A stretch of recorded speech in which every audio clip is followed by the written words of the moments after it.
Namaste and greetings.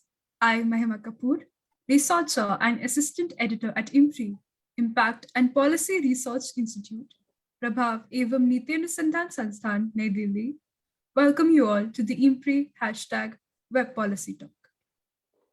In light of the budget announcement on the 1st of February, we have gathered for a panel discussion on local governance and union budget 2022 to 23. Under the series #Local Governance. This deliberation is being organized by the IMPRI Center for Habitat, Urban and Regional Studies. I feel honored to introduce the chair, Mr. Tikender Singh Panwar. Sir is former Deputy Mayor, Shimla, and visiting Senior Fellow at IMPRI, New Delhi. Welcome, sir. I feel privileged to introduce our eminent panel today. Yeah, please go ahead. Thank you, sir. Thank you, sir. I feel privileged to introduce our eminent panel for today. Dr. Javed Alam Khan is the thematic lead, Fiscal Decentralization at the Center for Budget and Governance Accountability, New Delhi. Welcome, sir. Professor Manjula Bharathy is a professor at the Center for Urban Policy and Governance, School of Habitat Studies, Tata Institute of Social Sciences, Mumbai. Welcome, ma'am. Thank you. Thank you, ma'am. Professor Om Prakash Mathur is a senior fellow at the Global Cities Institute, University of Toronto, Toronto. Welcome, sir. Thank you. Thank you, sir. Mr. Srinivas Alavilli is the head Civic Participation at the Janaagraha Center for Citizenship and Democracy, Bengaluru. Welcome, sir. Thank you, Mahima. Thank you, sir. And Dr. Joy Elamin is the Director General, Kerala Institute of Local Administration, Thrissur. Welcome, sir. Now I invite Mr. Tikender to take the proceedings further, and we look forward to learning from our esteemed gathering. Thank you. Thank you so much, and please pardon me for not able to remove my mask because I'm traveling, and therefore, please allow me to speak with the mask on. So good morning and good evening for our panelists who have joined us from different parts of the world. And I believe this discussion is going to be a very interesting one on the budget that's recently placed by our Finance Minister, Nirmala Sitharaman. And, there's lots of discussion about this budget and from different aspects, of course, but we wanted to view it from the urban governance aspect and how actually, the so-called cities being considered to be engines of growth and how this budget is going to affect the overall city development process. But let me, before handing over our esteemed speakers to actually specifically point out the issues of the challenges that this budget poses before the cities and the towns, and of course what is good and what is bad. Of course, that's what we are going to discuss. But let me just flag 3 or 4 issues.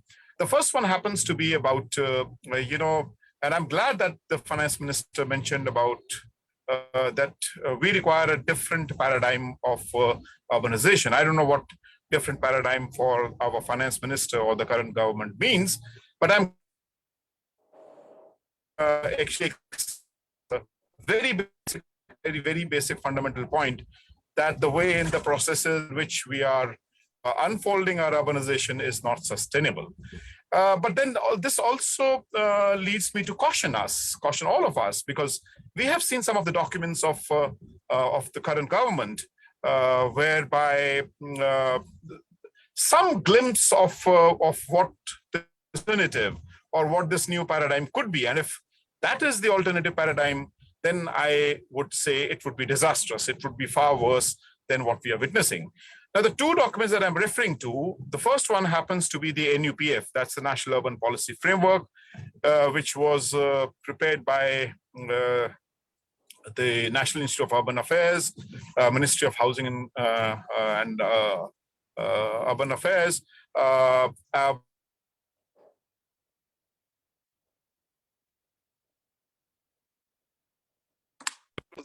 technical stuff. I mean, something that that is highly exclusive in the present context. So if that is it, then it's a dangerous thing that we are going to have. So the finance minister also spell out how that's going to happen with a team of experts. The only team of experts that I know of is the first urban commission that was formed under the chairperson, under the chairmanship of Charles Correa. We didn't have any other urban commission. So what kind of people would there be? So I think that's an important question which I would like our guests also to actually make their comments on.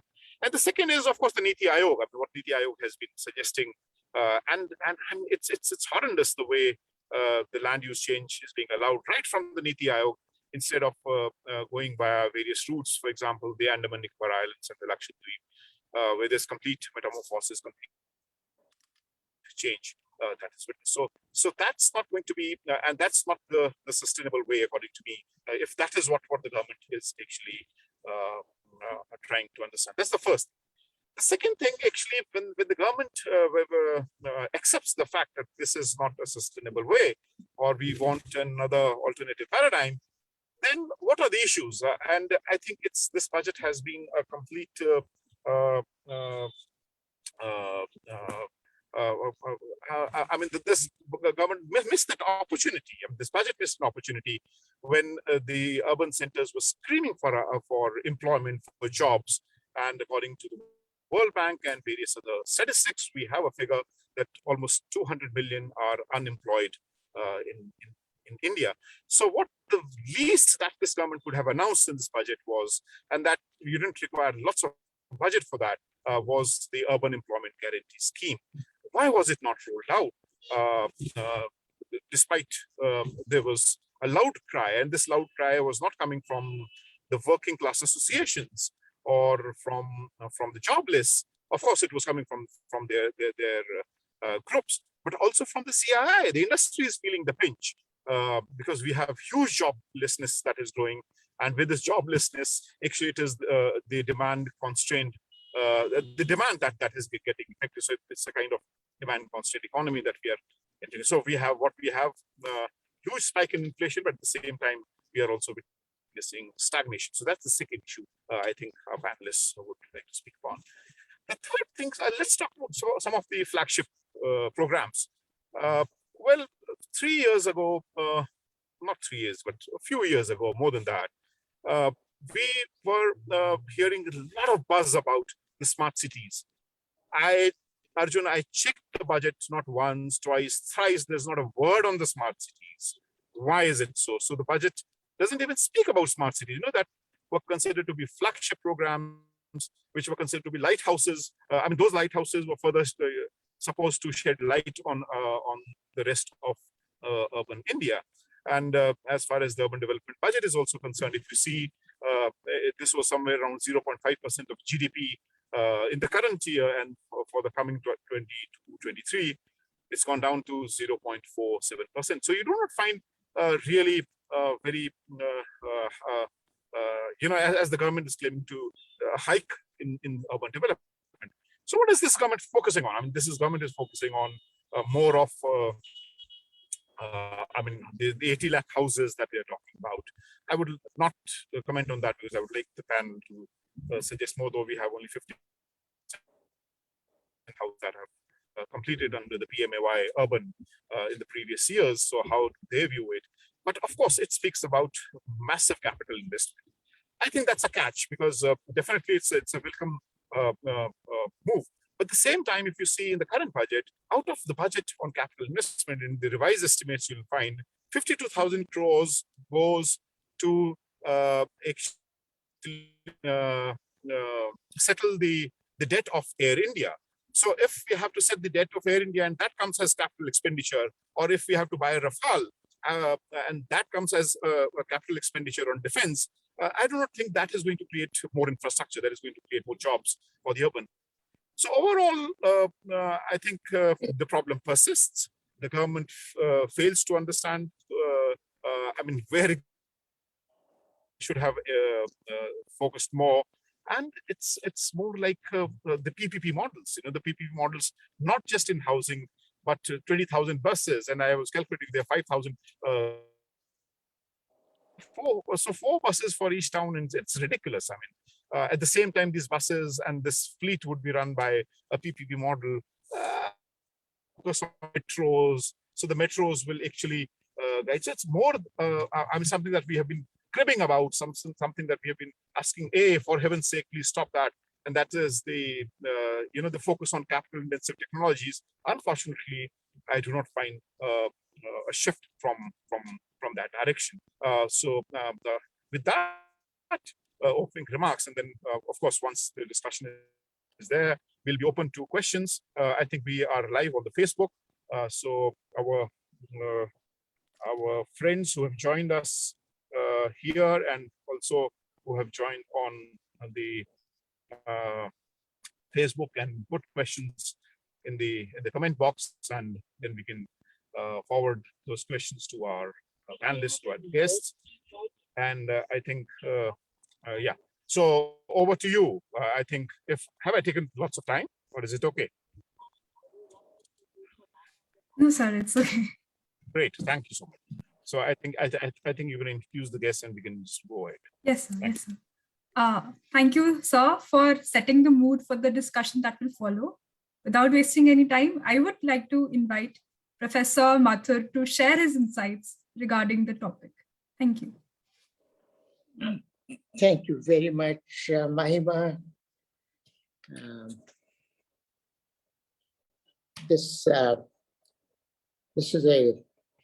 I'm meeting the chairperson after quite some time. I used to meet him quite often earlier, but this is also the occasion to, it's a very happy occasion that I'm meeting a new set of panelists whom I have not met before. So these are the positive fallouts of the seminar or the webinar that IMPRI is organizing this morning. I just heard the remarks of the chairperson. He has obviously broadened the scope of the webinar this morning much more than I thought this webinar will be discussing. And I think this is a very welcome thing that he has done.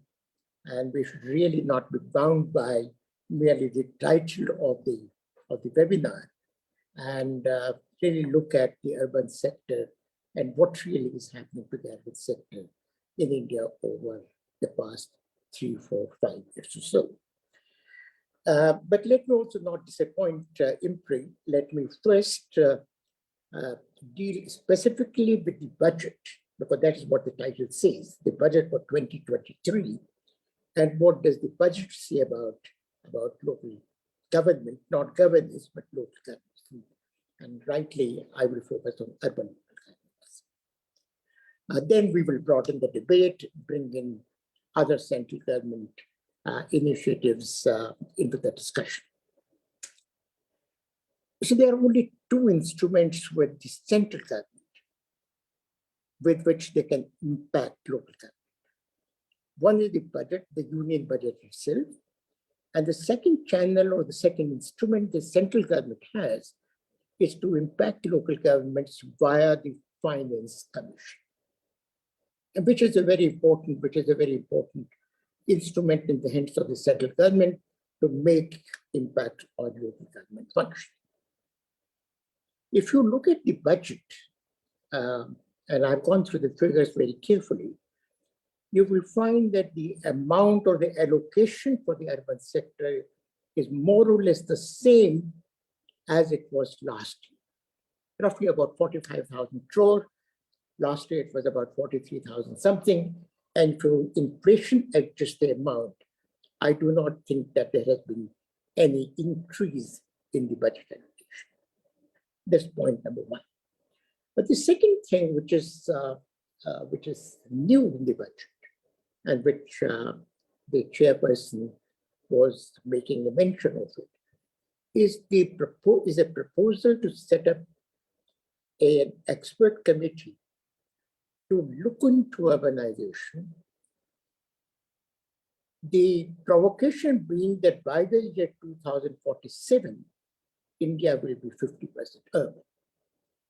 And what I read in between the lines of what the finance minister said day before, on the first, is that what should be the pathway for India to take in order that by the year we become 50% urban, urbanization is much more orderly than what it is today.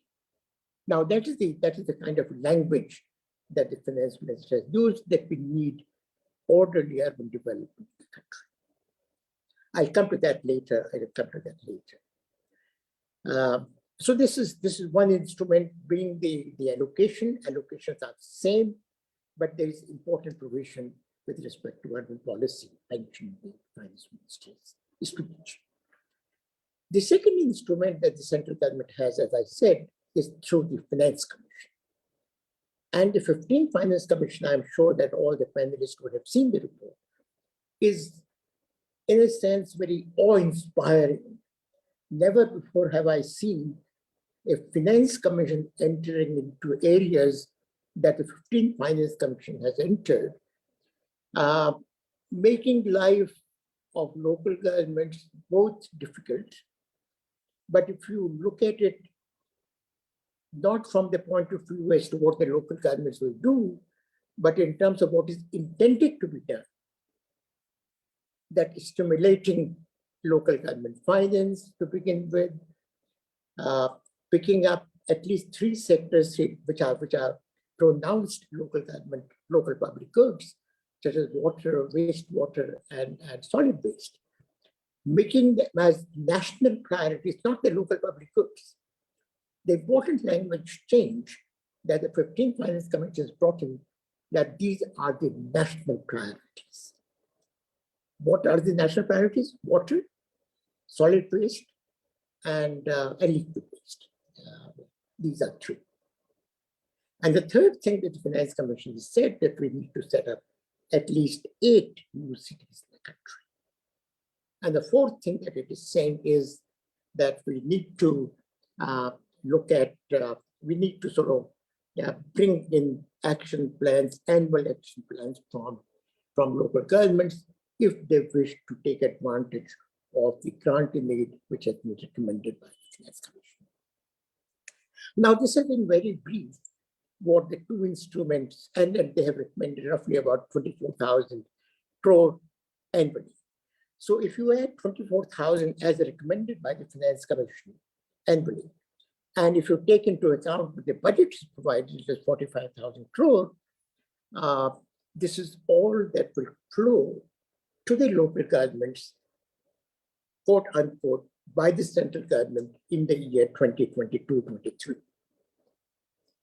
Now, we often say that local governments are a state subject, but simply using these 2 instruments, the central government impacts local government in a much bigger way than either the state government do or what the local government do themselves with whatever limited powers they have under the state municipal acts and so on.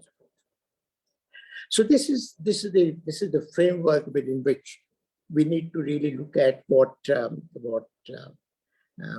chairperson of the session says. I would tend to agree with him that there's a complete urban mess, in a sense, in the country. The 5 missions that this present government has been implementing right from 2015, beginning with smart cities. Incidentally, Mr. Mayor, smart city, the word has been used. If you look at form number 6, where the allocations have been made, you will find a mention of smart cities there. But you are quite right that in the speech, the finance minister does not mention the word smart city. For that matter, she does not mention any of the other missions either. So one is, of course, the smart cities, then you have Amrit, you have the livelihood mission, you have the PMMI, and then you have the Swachh Bharat. These are the 5 things where central government has been, the present government, the NDA, has been implementing these 5 missions. You juxtapose these 5 missions against the urban sector's performance overall. Whether you look at, these missions impact urbanization in different ways. They impact the scale, they expand the distribution across city sizes. You see that in the relationship between urbanization and economic growth. You also see that being reflected in urban infrastructure development. And irrespective of the indicator that they use, that we might choose, you will find that the pace of urbanization, simply the speed at which it's growing, has slowed down. It's not growing at all. And what is growing is really not the statutory town population. I'm sure that everyone would have seen the very carefully the census figures.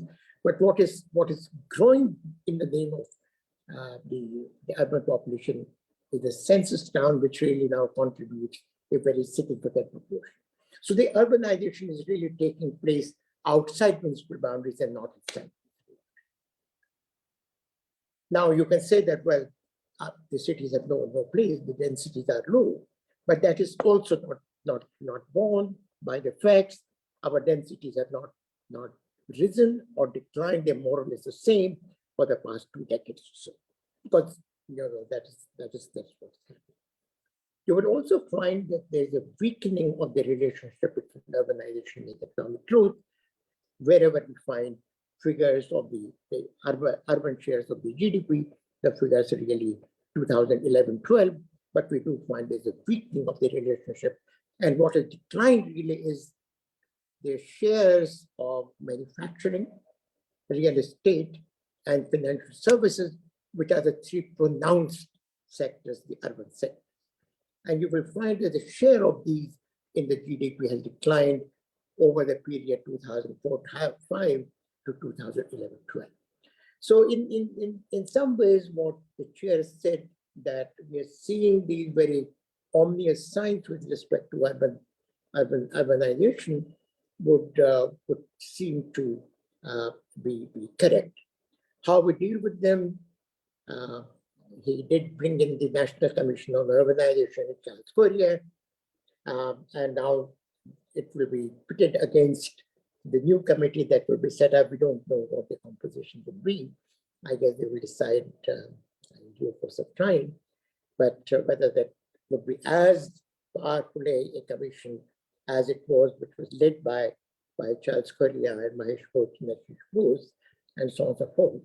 And I was director of NIU at that point, and we were servicing the commission in those years. Let me stop at this point, and I'll come back again if there's time, and supplement my remarks. Thank you very much. Thank you so much, sir, for this very enriching perspective. I would now like to invite Mr. Srinivas to further this discussion. Thank you, sir. Thank you, Mahima. How much time are you giving to each of the panelists? 5 minutes? About 10 minutes. 10 minutes. 10 minutes. Oh, fantastic. Great. Thank you. I may not take up all the 10 minutes, but it's wonderful hearing from Professor Mathur, and of course, Tikender's brought a wonderful perspective. Hello. Yes, sir. Yes, Tikender. So the questions that our guests can ask, I hope somebody is following it on the Facebook as well. I am doing it, sir. No problem. Yes. Great. Thanks. That's all. Thanks. Sorry. Please. Yeah, sorry. Okay, great. Thank you. So, let me, organize my thoughts in the brief period of time so that we can further this conversation. I will, highlight some of the things that I found that are very interesting and useful, and things that I found that are big disappointments, or things that I would have hope to see more or better. First of all, it's very awkward. In fact, when the session has announced itself, I was wondering how do I go about this, because we are talking about union budget and local governments. So what has union budget got to do with local governments is a question that many of us can ask, that truly believe in the theory of subsidiarity and believe in the federal nature of our governance with three-tier structure and all of that. Talking about local governments in union budget is somewhat similar to talking about defense budget in a Punjab state budget or a Gujarat state budget, right? We don't get to talk about what are we doing for border security in a state budget. Similarly, why are we talking about a city level issues when we are concerned about union budget? So I think this, I know it's very idealistic position to take, but I think it's important to make that point. And in few years from now, we should probably, hopefully never have a discussion about local government, but we'll have 30 different discussions about each state budget and what that has done or not done for the cities of that state. That's what I would like to see, and esteemed forums like IMPRI and our guests to be putting their energy into that sort of thing. The single biggest disappointment I have every time we talk about budget, and as someone who's been in the public domain for the last 10 years or so, as an activist, as a civic activist, and now working with Janaagraha, I often get called upon the day before the budget announcement, whether it is union or state, to get my opinion, right? The newspapers always carry, he said, she said, what is your thumbs up, thumbs down, positive, negative? This is a routine, right? I mean, and that goes on with every budget. And we get to follow the budget process in extremely great detail, including, what color was the suitcase that the minister brought the budget in. Now it's the color of the iPad cover, no longer a suitcase is brought. And what color of the sari in this case, and then what's the halwa ceremony that they're doing. This enormous attention on the budget making of Government of India. Perhaps justifiably so, because it's a public money, and this is an account of how that money is being spent. But my worry is that with all that excitement and media focus and all that about union government, and to similar extent to state government, there is barely any peep about city budgets. Nobody even knows when Bengaluru passed its budget, Kolkata passed its budget.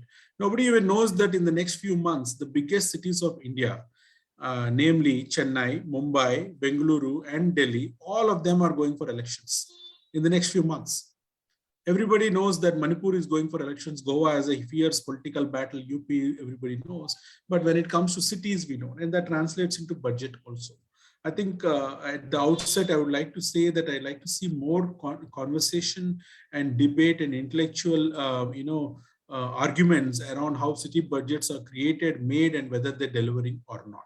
So that would be my first point, and I'd like to request IMPRI to hold a session on analyzing some of the city budgets in the subsequent sessions. Professor Mathur talked a lot about the Finance Commission.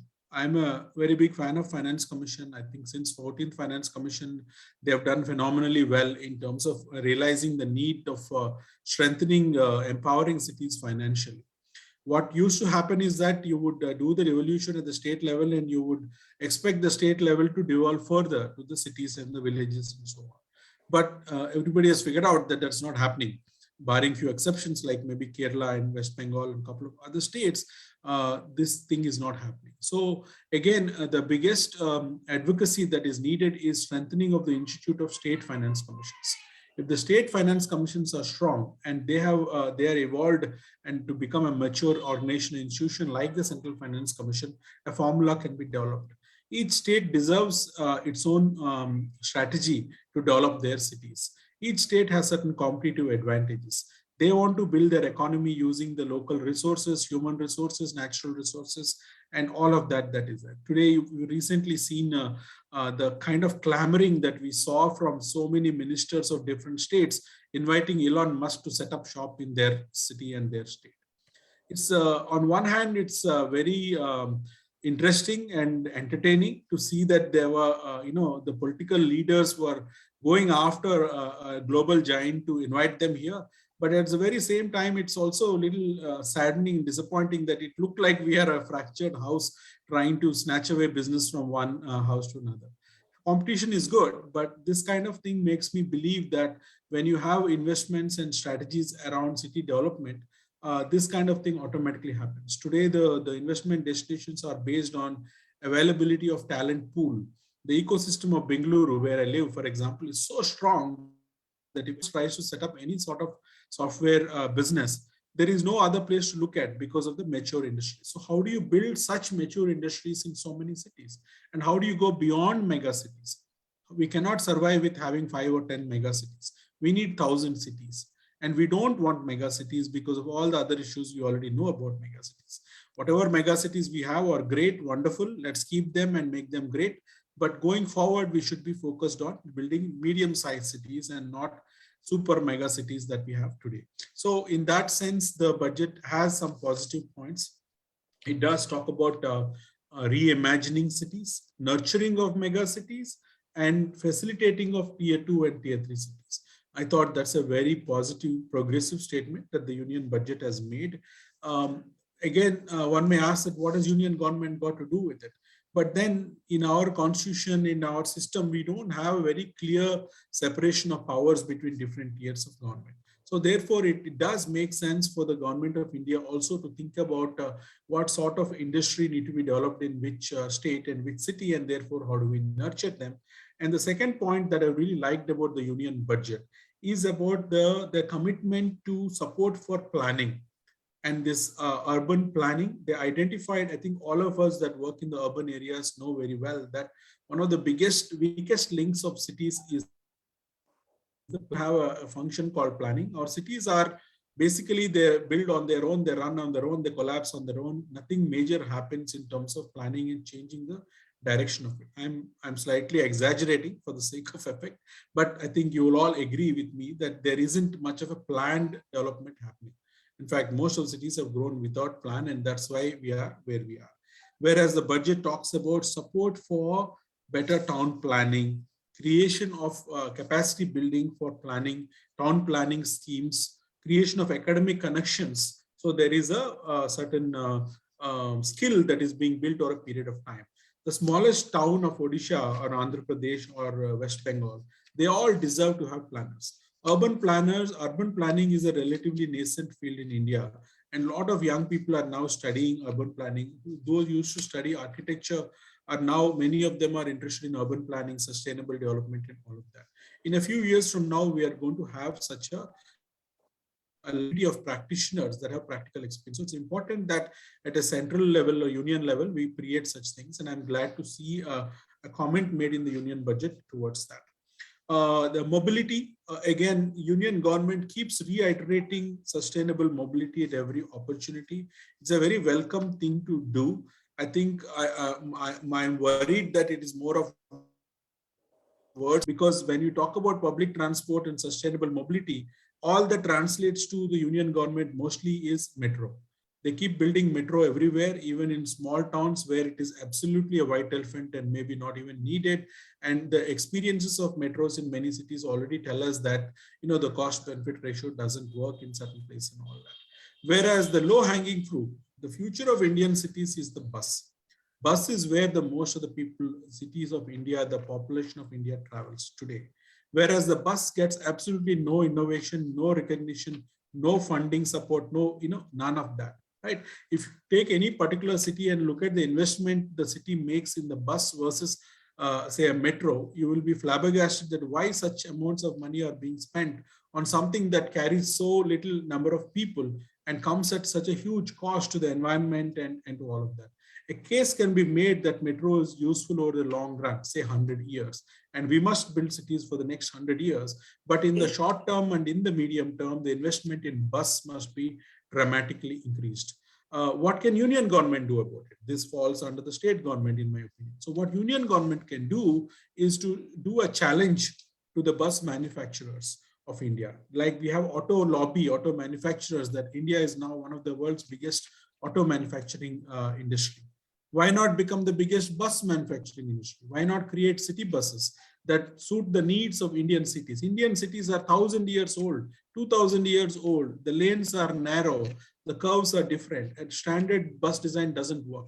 So I would have loved to see a design challenge thrown at by the union government to the biggest manufacturers like Mahindras and the Tatas and Leylands and all of them, and ask them to create, but no such thing to be found. So the mobility intent is appreciable, but the too much focus on metro seems to be counterintuitive to me. The budget also talked nice things about energy transition. And it's important that the union government gets involved in the energy transition, because it's at a global level. India has made certain commitments. Honorable Prime Minister has made commitments to the rest of the world on behalf of India. And we must recognize that these commitments cannot be fulfilled sitting in Delhi by union government or any state government. They must translate into city level climate action. The budget is short on details on this, but generally is pointing out that such a thing is needed. So I'm very happy to see that there is an intent in that. How do you go about it? How do you build capacities for creating climate action? These are the things that the union government has a better position to create based on best practices across the world, and then give it to them, to the different states, to say that here are some role models, and maybe you can use this as a baseline to, like we have the National Urban Mobility guidelines that talks about pedestrianization, modal share, all of that. Wonderfully done. But those are policy blueprints and documents that state governments need to take into consideration. And that's where the political will comes into picture. The discussion with states should be, how do you take this and implement it? And here are the incentives that we as a union government can do. I'll come to the disappointments that I have with this budget. The single biggest disappointment is about the lack of GST allocation to the cities. Our cities are the drivers of our economy. It is a cliched statement to make that a significant portion of the GDP, GSDP, any metric that you take comes out of cities. No wonder cities are called the engines of economic growth in India. No wonder urbanization is moving at such a gross pace. Professor Mathur talked about 2014 being so much of 50% urbanization. It might happen sooner also. COVID has changed some things, but urbanization is a reality that you have to expect. The change of livelihoods, the way young people want to work, and the knowledge economy and information age are driving this thing. And urbanization doesn't mean big mega cities. But why are the cities so financially weak?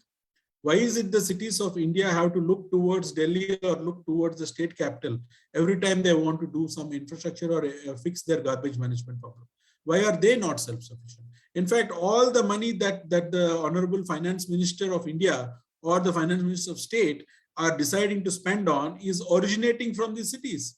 The money is coming from here, from the cities. It ends up in Delhi or state capital, doesn't travel back. There is no formula or a method to send it back to them. So therefore, it leads to discretionary, grants and all kinds of things. This is why I said the State Finance Commission need to be strong and empowered. I know Dr. Joy is here. I would like to hear from him on the Kerala State Finance Commission if it is relevant, if he finds it relevant to discuss in this forum. But we need to strengthen the State Finance Commission. And we need to demand that a percentage of the GST has to be given to the city governments. And the city government is the one that is maintaining the restaurants, the shops, providing the footpaths and parking facilities and roads and all of the infrastructure that drive the economy. Why is it that when somebody goes to a restaurant or pays for a particular item in a store,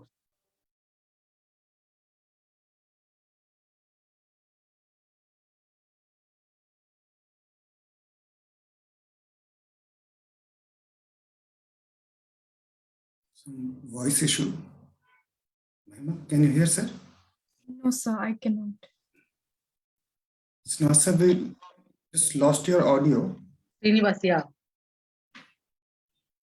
somehow. Now audible? No.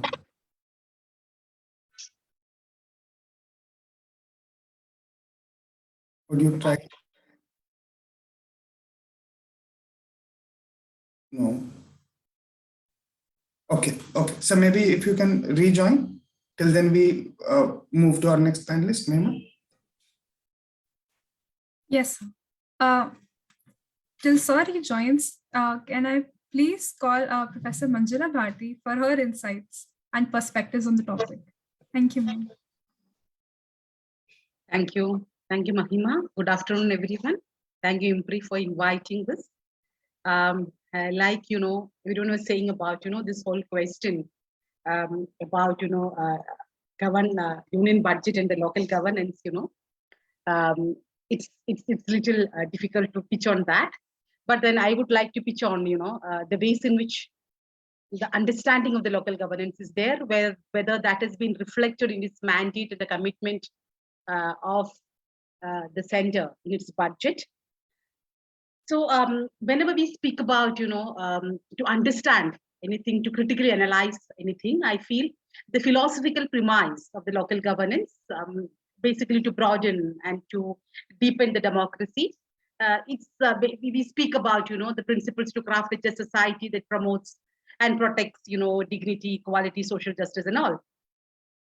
So I feel it is prima facie, it is important to critically analyze the philosophical underpinnings of local governance and how then its ideological and epistemological shifts in the governance in the metrics of nation, that is the envisaged changes. If you're looking at the institutional framework, the methodological approaches and the methods of governance, in this, that is reflected in an ideological way in this budget. So if you're trying to look at today's context, specifically in the pandemic phase, economic recession is inflation and inequality, it is looming large in social spectrum. And I feel that are the most important challenges if one try to analyze the budget and see whether the budget is given adequate attention to these issues with the lens of the local governance, if it is having that, So in income equality, especially among the marginal and the vulnerable population in the rural and urban areas, actually we're seeing that the income inequality is increasing and the pandemic has, actually made it worse. So if you take Niti Aayog, because the chair was speaking about the Niti Aayog thing, and if you're taking the Niti Aayog report that prepared the multidimensional poverty index using NFHS data, 2015-16, 25% of the households were found to be multi-dimensional poor in India. This is 1/4 of the population, So if I try to illustrate this point further, towards the attitude of the government towards the poor and the marginals, then if we take the multi-dimensional poverty index, and can we have, because the budget, it is important to look at the food economy, especially the time of the pandemic, and then look at that almost, like 20 to 25% cut in agriculture union budget. Very interestingly, when I try to look at that, look at the hoarding of the grains that happens. If you're looking at the food economy, hoarding of the grain that happens, it is increased almost by 20 million tons. And then the hoarded grains, if you're looking at kind of, taking an approximate estimate of that, somewhere around 100 million tons, and the government is sitting on that, I think one of the most highest food stock by any country in the world, So, but during the pandemic, if you're looking at Janaagraha, for example, because that is one of the important things, looking at the local governance structure, whether, the government has any plans of making by paying 50% as wages grain, but food subsidy expenditure, if you're looking at that, there's a cut. And the bulk of the food subsidy, you can see that used for towards the maintenance of this hoarding, food grain in the warehousing. So as a person, when you're looking at the budget, as a vision statement, as a statement of the government towards this whole question of the welfare state, I feel is a serious statement and an indicator of the budget towards the commitment to deepen federalism, how it is looking at the federalism and the participatory governance. So it speaks in volumes, in silence also, And then if you're looking at the constitutional amendments, the state, of the local governance institutions, which plan and implement schemes and policies for economic development and justice, after nearly 25 years of decentralization, the local governance expenditure is a percentage of, 2% of the GDP, which is actually, we're looking at that at other countries like China, which is somewhere around 11%, or Brazil, somewhere around 7%. So when we're thinking about, that is what I said in the beginning, this whole question of the ideological moving and the philosophical understanding, the whole question of federalism and then the intent of the government, of the country towards the local governance is being very much specifically said in this 2% of, that. And allocating budget, if you're looking at that, because the other panelists were speaking about the whole importance of, the Finance Commission. And then the 15th Finance Commission, the local body somewhere around, 90,000 crores and 60,000 somewhere around to the rural local bodies and 30,000 somewhere to the urban local bodies.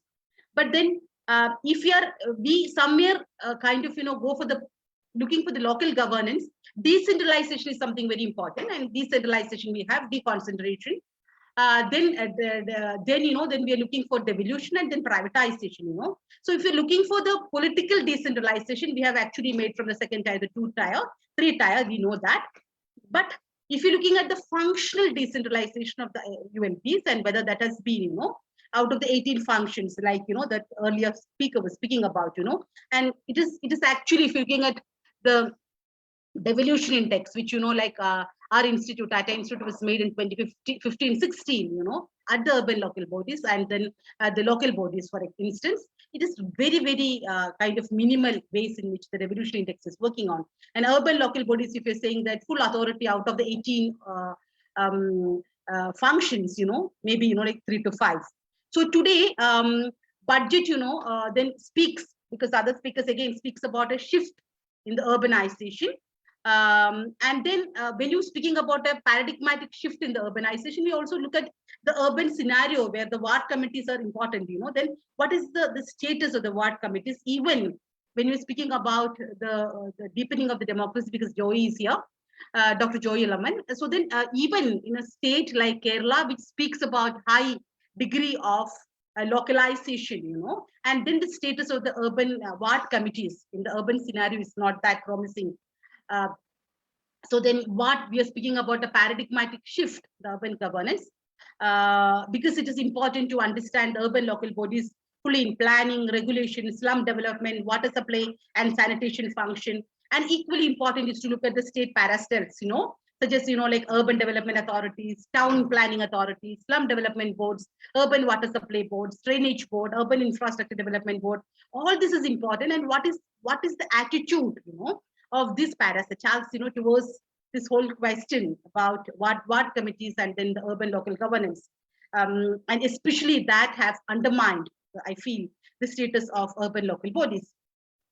And the next thing that I would like to speak about, I'm just posing certain questions, is about, we are speaking about sustainable development goal, because we are speaking about a paradigmatic shift towards a sustainability. And then we have this whole question of the sustainable development goal. And then latest Niti Aayog report speaks about, the major impediment in operationalization of the sustainable development goal is the absence of the operations at the local level. And why is it happening?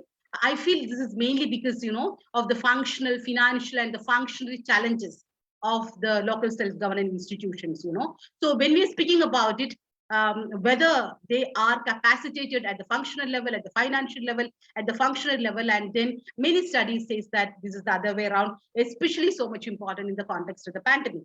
And the pandemic phase and then associated breakdowns, lockdowns, have actually increased the existing vulnerabilities, I said in the beginning, of the marginalized group, especially living in the cities, towns, and then people working in the informal sector, that is very important, and the urban poor living in the congested and then, overcrowded informal settlements with very inadequate facilities and limited access to water, sanitation, and health facilities. And when we're looking at this group of people, one of the most important social group that needs to mention are the children, especially from the lower socioeconomic strata, who face learning loss and a nutrition loss, because during this pandemic phase, because they're not going to the school for the past 2 years, and the local governance institution, which could be very effective in addressing these issues, and the budget is not touched on those areas, For example, I would like to take the case of Anganwadis. No substantial increase in the budget allocation there. So I feel there is a need to expand engagement with the 4th tier of the government, that is the community-based organization like self-help groups, slum dwellers associations, to ensure a relevant and a timely response to the localized actions and innovations, For example, I would like to speak about the frontline workers. During the pandemic, we all know they have shouldered the additional responsibilities and the first line of response from the government, and then they have an extremely challenging situation where, they have additional working hours without any supplementary increase, in their remuneration. And again, this is in addition to the increased risk of exposure to diseases. But then there is a need to ensure that the potential risk of these frontline workers reduce capacitation of their skills, and then there's their working hours, how to have the conduct the door-to-day surveys, reading the data, maps and gaps, and making them more aware of the insurances and the social security systems. But if you're looking at the budget, the job opportunities, because for the women, for example, when you're looking at the frontline workers, the job opportunities for the women from the lower socioeconomic strata, the local level, like you have Asha workers, Anganwadi workers, helpers, and these are the critical jobs, I feel, for the women at the local level. You could see that they are an exclusively women cadre jobs. Somewhere around 60 to 70 lakh women there. They have been working through the pandemic, and they don't get any salary hike, or they either get an honorarium and incentive, as you know. But when asked about the women development, the finance minister spoke the importance of the country's recognition, recognizing the importance of women in the national development. But when you're looking at this group of poor women who have been working, then he said we could see that they have been burdened with an additional responsibility for being the volunteers of national development. Budget makes no special allocation for them based on the genuine and small demands. Instead, we know that there have been a lot of strikes and demands from them, and that has not been reflected in the budget. And if you're looking at allocation for women, budget estimate from 2021 to the revised budget, if you're looking at the percentage change, there is a 26% decrease. If you're looking at the percentage change of revised estimate and then the budget expenditure of the 21-22, so there's a reduction in that, so that is what the budget is speaking about if you're looking at that level, And the last one that I would like to speak about, because since I'm looking at from the perspective of the local governance, we say that the local governance is important, building a local resilience. How can we do that? It is important is to the integrated local planning. Again, the former speaker, Srinivas, was speaking about it, But then whether the government approach, when you're saying about the local plan, then the local plan should be a spatial, physical, social and economic plan, should be its cornerstones. So the local regions in that case need to encourage and support to adapt a dynamic spatial planning perspective, That is the paradigm shift I would like to, mention. Unlike the one that he speaks that in the budget, dynamic spatial paradigmatic shift at the local level than the static land use planning approach that has been practiced in India. That takes into consideration the social realities in the local context, building resilient communities. The other important point, one more point I would like to end, that the disaster management, because whenever we are speaking about the local level intervention, the disaster management and the ways in which in the pandemic phase, how the local governance institutions was forerunner in looking, that the disaster management scenario. So, but the Disaster Management Act of 2005 provides a framework for an institutional response, and this framework does not provide adequate authority to the local governments. And then this experiments, this experience, if you're looking at the current pandemic, if you're looking at the urban local governance, which played, all of us know that how they have played a very proactive role, especially for the migrants, other community, for during the quarantine, treatment centers, implementary safety measures, for contact, identifying the contact persons, for all the mitigation interventions related to the pandemic, but then that also, that need to be strengthened. But budget, by looking at the disaster management, is almost completely neglected the role of the local structure, and then the last one, that the budget, we know that speaks increased outlay earmark for the capex, So when you're looking at that, the expenditure, the budget speaks about that. The infrastructure, then, because this the earlier speaker was again speaking about the importance that is being given to the infrastructure building in the borders villages, type 2 and type 3 cities are definitely welcome. But when you're looking at the infrastructure, it is also important, to look at the past experiences, because the current annual budget is something about 30,000 million, that is, for creating capital assets. But then when we are looking at this perspective of the budget, which is looking at the capex, then you also have to look at the past experiences where, the such experiments, have allocating the budget, it is important, hyper local functions to the local problem, how that is also have a problem, because we also have situations like a BRTS, and how that also caused the problem, So this whole, when you're saying about that, the maintenance fact, once, the central government is leaving down the assets there, and then the maintenance, because we have seen that, like this government is taking hand once they lay down the assets there. So maintenance of that, that structures, the capital assets, and that becomes the responsibilities of the local bodies, and without having a proper budget, because like again, we have only the, like now GST is not there, because we're speaking about GST to be given part of it, but now we don't have it, only the property tax, and with a very financially crunched situation to look up that, will become very difficult, especially, we have to look the past experiences and experiences of the local governance system in that, So with that, I would like to end that, budget, I feel it's an indicator, philosophical, ideological commitment of a government towards the ways of operationalization of that commitment. In that commitment, at least the indicative understanding about the role of local governance is not getting importance. It merits and demands. Thank you. Thank you so much, ma'am, for this very in-depth analysis of the budget with respect to the local governance. I would now like to invite Dr. Joy Element for his insights. Thank you, sir. Good afternoon, everyone. Thank you for providing me this opportunity to be with all of you, especially Professor Mathur and all my old friends. Let me start with a question we need to ask ourselves. Are we talking about local governance or local governments? So, I don't want to explain what it means, but then if it is about local government, we can actually talk about that as governments and then discuss.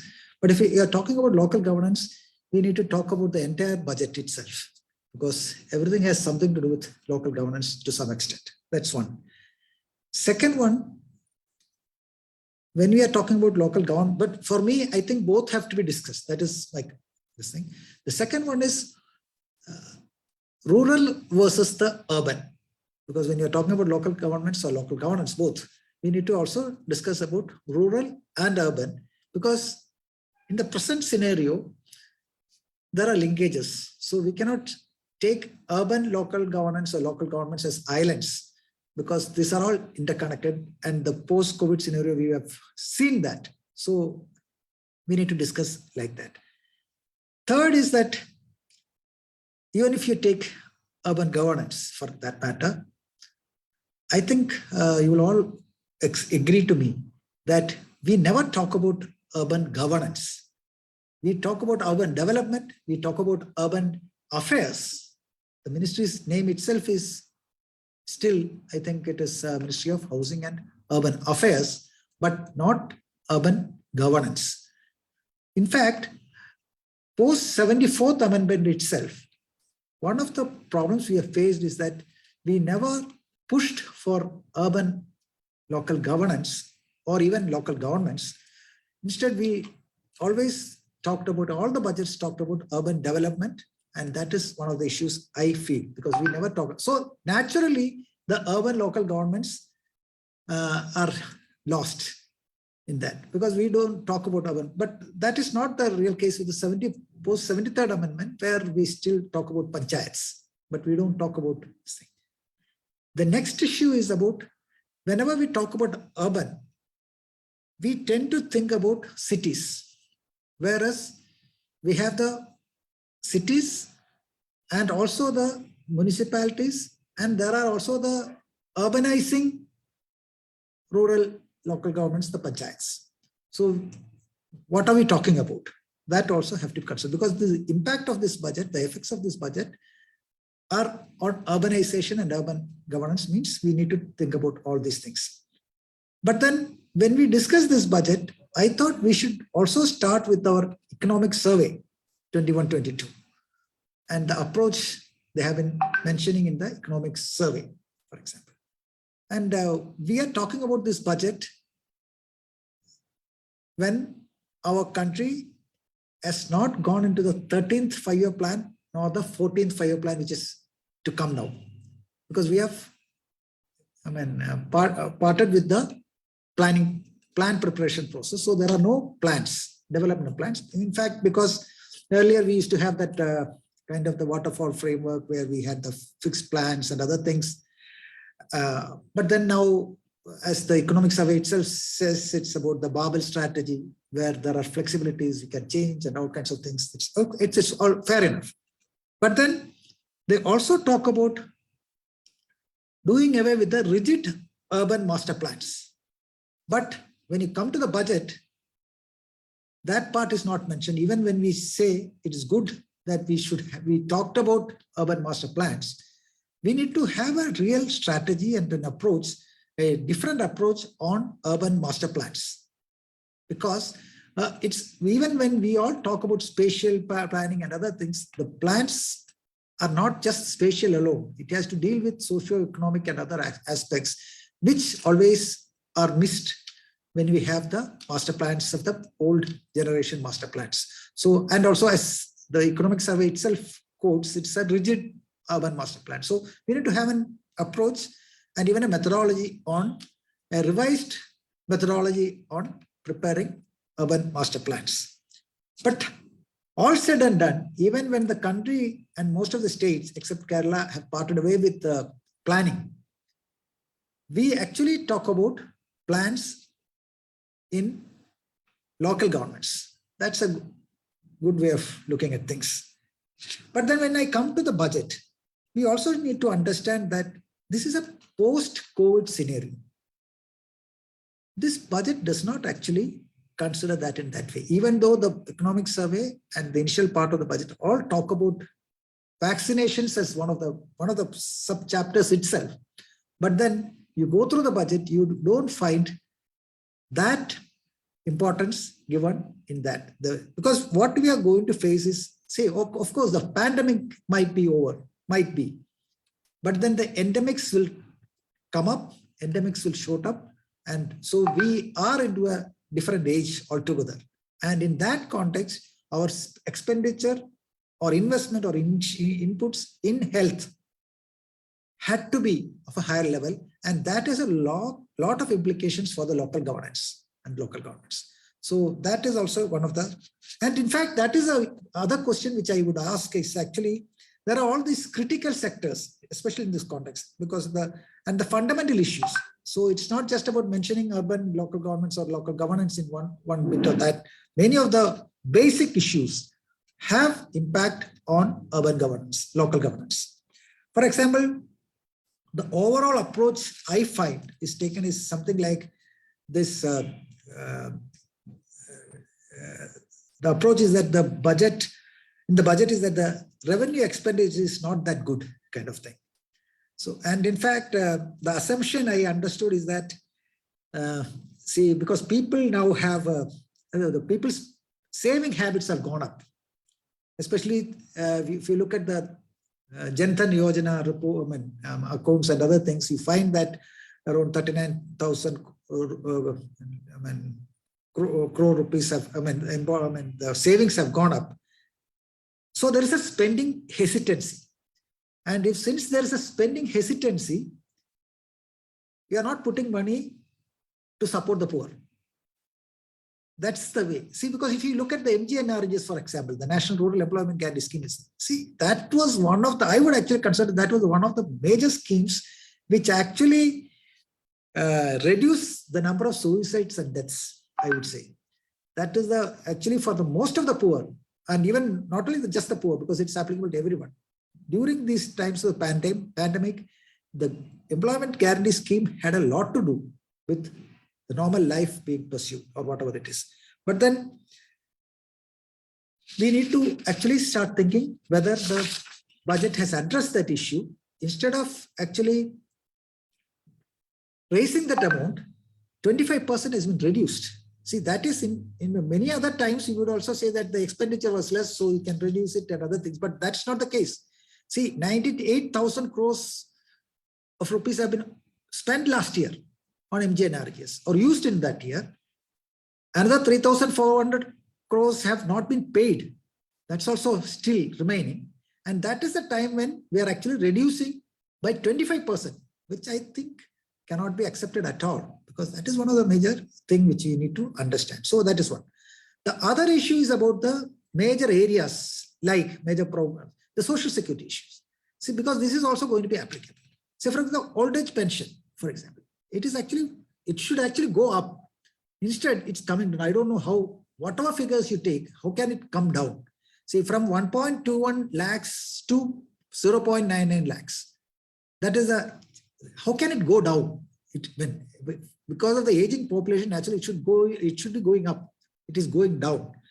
Take the case of programs for the SCs, the STs, and many other things which are related to all this social security and other things which are everywhere. It's actually on the downside. It's going down. So that is actually giving us a message. And the message I understood was this one, that the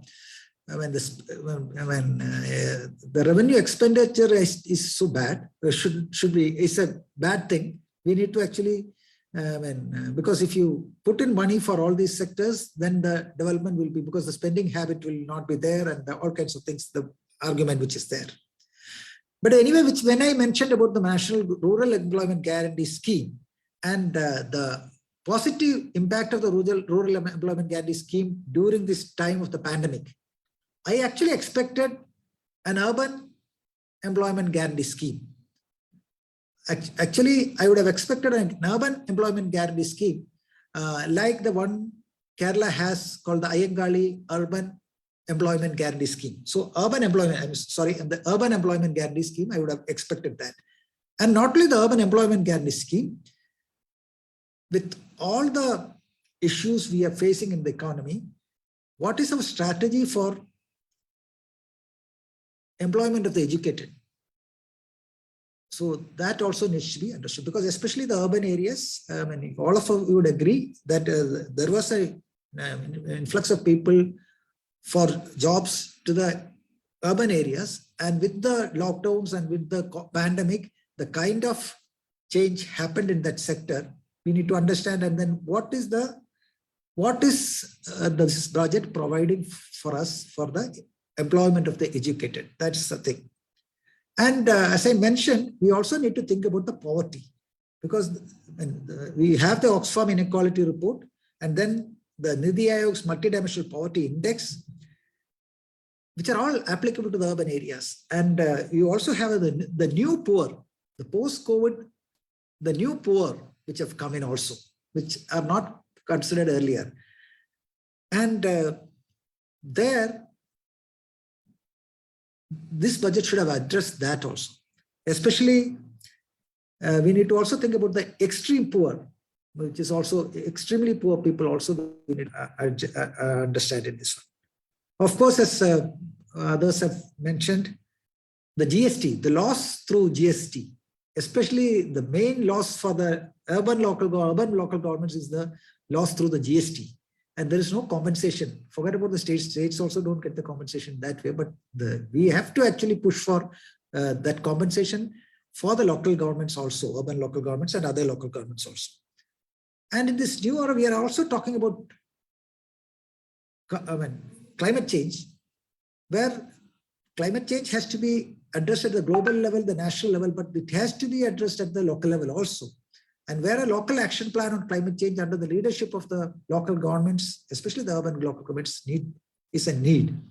In fact, there has to be a strategy on a low carbon development pathway, especially starting with the urban local governments, especially with the urban floods and all other issues which are cropping up in the urban areas. We need to consider all these things. And Dr. Manjula, I had already mentioned about the disaster management.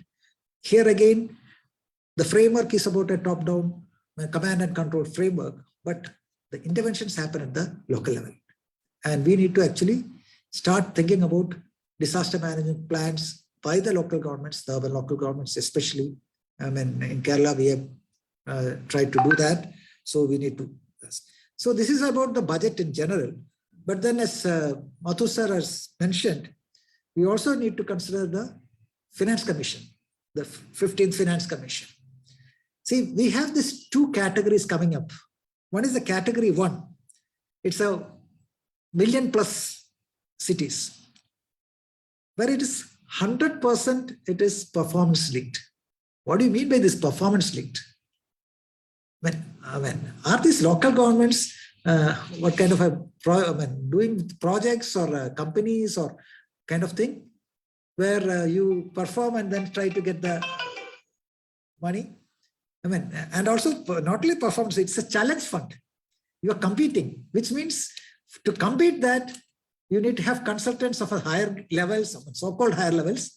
The framework is such that a normal democratically elected local government would find it very difficult to adjust. So it's actually, sir already mentioned that the life difficult for the local governments. That would be the thing I would say. And then the category 2. The category 2, urban and the rural, it's actually 60% tied funds. And tied funds on what? It's basically on water. I don't disagree with the importance of the water issues and also the waste management issues. But there is another aspect to it. The approach has been that local governments means the old local governments where you work on your waste management and sanitation and other things. So that is your priority. We decide that this is our priority for you. So then what is the idea of a local self-government? That's an issue. So, and then there is also the health funds. Again, actually the local governments have nothing to do with the funds management, the planning and other things. So these are how the things. And then there is also one more thing which has come up is that urban agglomerations. I don't find anything in our constitutional amendments, the 74th or the 73rd, anywhere talking about. We have the DPCs there, we have many other things there, the Metropolitan Planning Committees, there are all kinds of things. I don't find any urban agglomeration committee.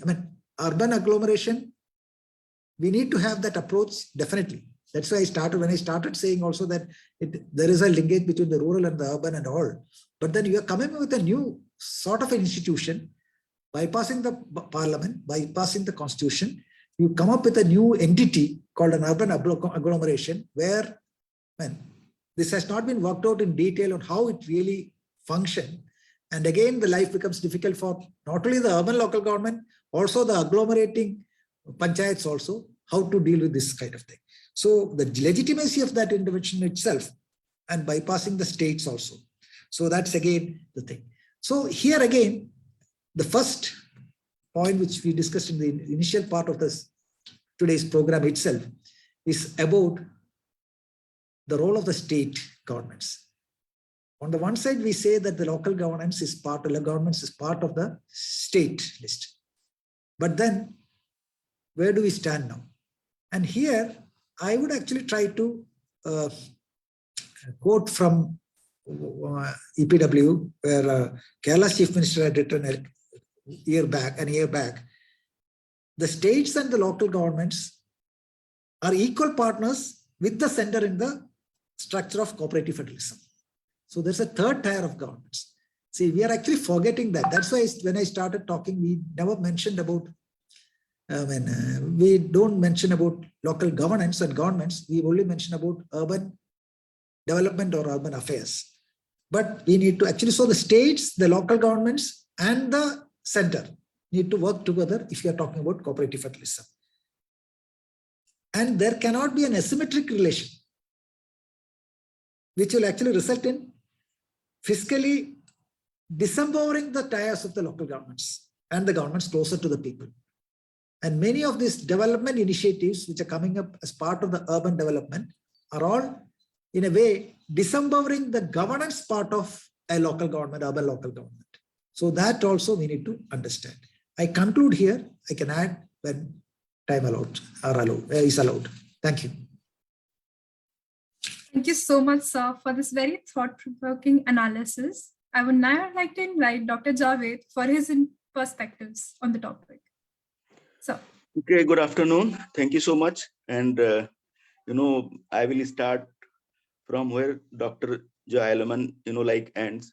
So, when we talk about the role of local governments in the union budget, so really, we can say it's a very pathetic situation, because when government of India starts its budget consultation, so they invite different stakeholders. So in those stakeholders, we have state finance ministers, we have trade unions, we have farmers groups, we have economists, and so on. But we haven't heard that government of India has invited the local governments, like in the pre-budget consultation. When we talk about the term local government, so in the union budget document, we find it as local bodies. So there is a no equal partnership, and there is a no equal consultation.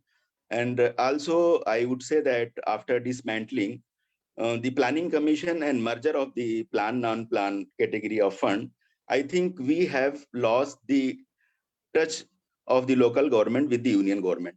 So with these remarks, I would say that I'll focus little bit on the speech of the finance minister. So finance minister has not recognized that we are facing a lot of problem in the country in terms of high unemployment, increasing poverty, rising inequality, and declining the consumption demand.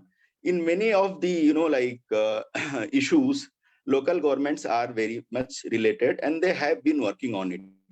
But I would say that the government has a different kind of vision. So the vision about governance they always said that we want minimum government and maximum governance, which in effect is very much has the agenda towards privatization. So in this process, basically government is focusing more focus should be on the private goods, not the public goods. So in that way, government is also not thinking about the expanding the fiscal space or the expenditure capacity. So when we talk about the fiscal space, so we know very well that government of India has not been able to increase the public expenditure. Though we have different sources of funding for the local government, starting from the centrally sponsored scheme, central sector scheme, state sponsored scheme, borrowings, MLA-led, MP-led, and their own sources. But when we talk about the fiscal space, so even if look at this current union budget, so the total spending of the government has got declined in terms of the GDP. Like last year, we had the around 6% of public spending in terms of GDP. Now it has declined to 15%. So why it has declined? There is a question, because government is not thinking to raise the resources, and mainly focusing on the indirect tax, GST and other sources, and they are not focusing much on the direct tax, and even the share of the indirect tax is getting declined, and they are not able to tax the super rich. And you have seen that through inequality report that are we have increased more millionaire, and we are increasing our poverty ratio. So in that way, government is not interested, and because of that, we have effect on the allocation. allocation of the different ministries, different department, different section, and for different section of the population, whether it is the children, whether women, minorities, or scheduled caste, scheduled tribes. And when we talk about the, like allocation of the, for instance, the Ministry of Housing and Urban Affairs. So if we take the, like percentage share, starting from 2014-15, and now, like we can take the current figure. So there is not much increase. We can say like 0.4% of total budget we have increased for urban affairs. In 2014-15, it was around 1.4% of the union budget size. And now we have 1.9%. So we have not been able to increase the resources for this ministry. And also, we have a problem that it is not that union government, this union ministry is not demanding the money from the Ministry of Finance. It has been asking regularly that please provide us adequate money. But if you analyze the gap between the proposed outlay and budget estimate, so there is a huge gap. There is a huge gap. Like in 2019, whatever like ministry demanded, it got just 71% of that. It has also got decline in 2020-21 and just got 60% whatever it has demanded from the Ministry of Finance. Again in 2021-22, it has further declined and just got 55% of the total money demanded by the Ministry of Urban Affairs. So there is a demand in consistent demand, but ministry is not getting the fund. Now, in this budget, we have, like already mentioned that there is a little increase from the previous year. But if we look at the, requirement and need of this growing urban population, so the budget is not, increasing in accordance to the need of the, population. Further, we can analyze the, expenditure priority of this ministry.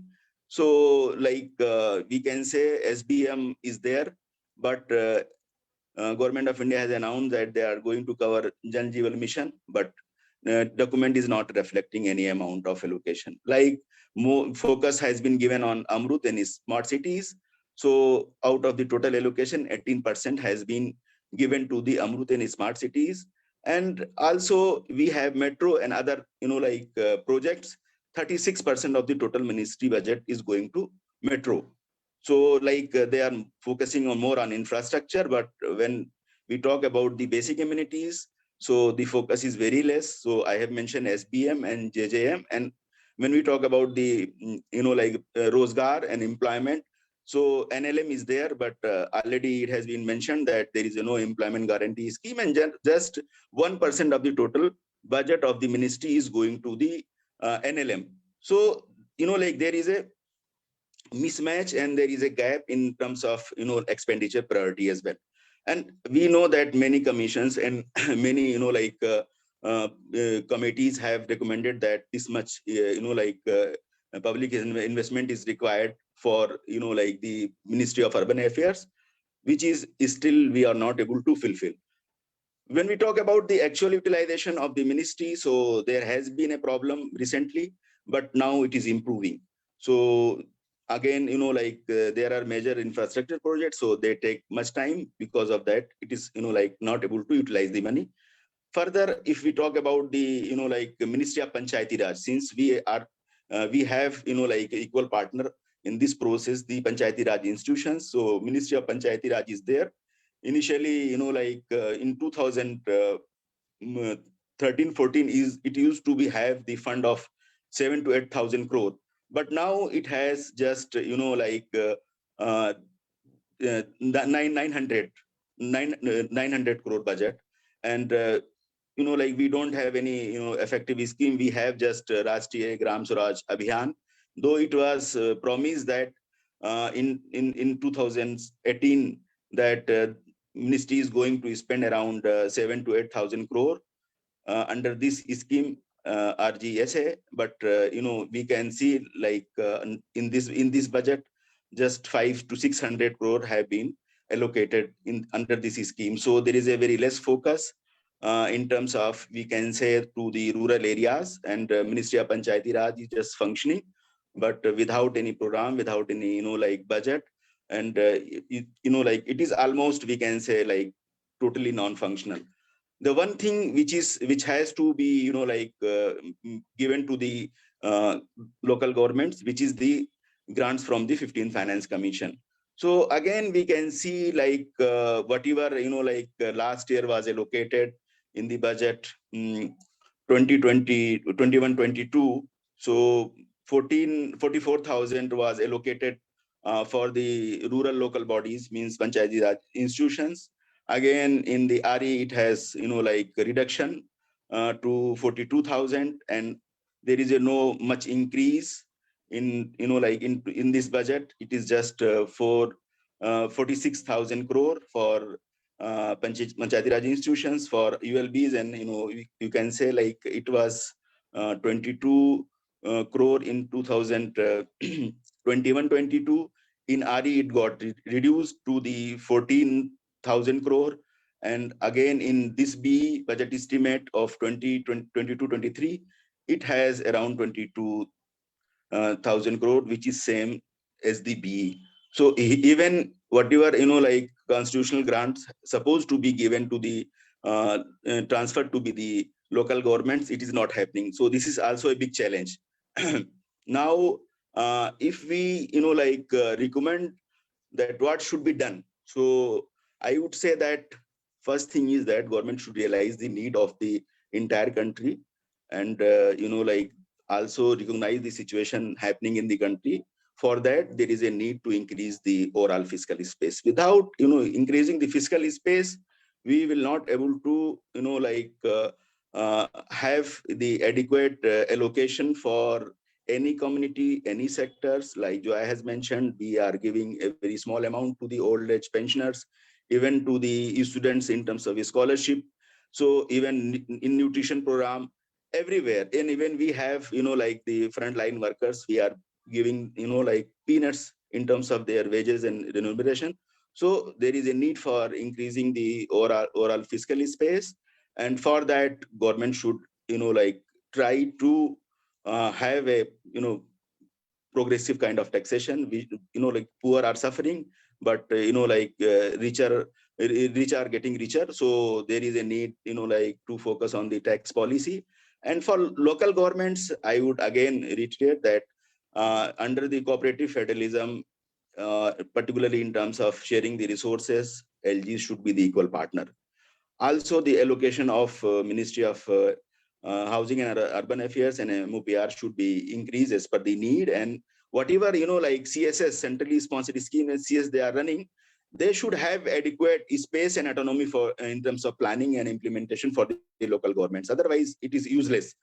Just, we can calculate the fund, but it is just sake of the calculation. Nothing, will happen. Further, I would say that whatever constitutional grant has been mandated, I am not going to comment in the flaws of the 15th FC, but I would say that whatever has been committed, it should be released, on time, and full grant should be given from the government of India. And I think this is the only, grant where they have some kind of autonomy, I would say, not full autonomy. Then if we are, discussing that, local government should be part of the, union government, then they should be considered equal stakeholders. Otherwise, it is, useless to talk about the role, relation of the local governments with the union government. And also, I would say that the documents which we are, having in the public domain on budget, prepared by the Ministry of Finance, they should mention, local governments instead of local bodies, because there is a, no recognition of this, local governments in the union budget document. We are mentioning everywhere, local bodies. So I will end here, and I will take if, if there is any question. Thank you so much. Right. So we are way above the time. What we'll do is to bring forth all the questions. Mostly Manish Thakre sir asked. Sir, if you want to come and ask yourself. Meanwhile, Mahima, please read out the other questions for the panelists.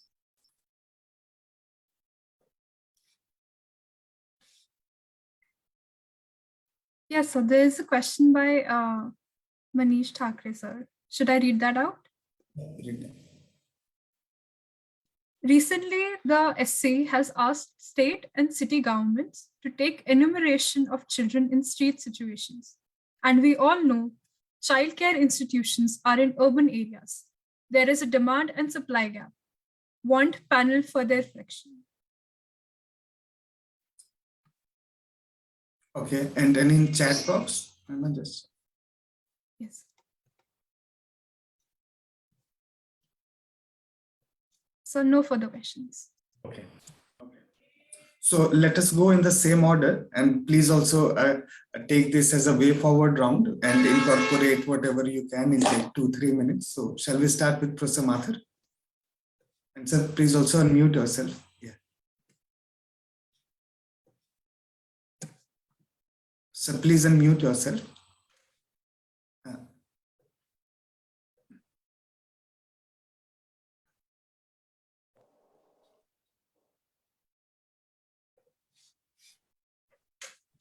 Can you hear me now?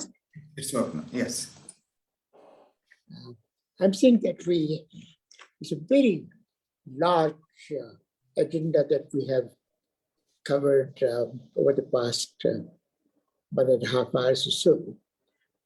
Beginning with the main question that what is the role of local government?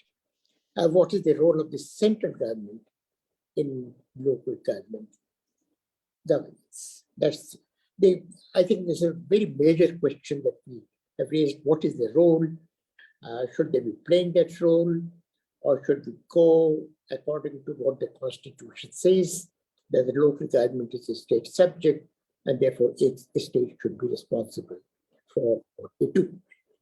And as I said, over the years, what we have noticed is that the impact of what the central government says with respect to local government is far more important than what the state government does or what the local government does.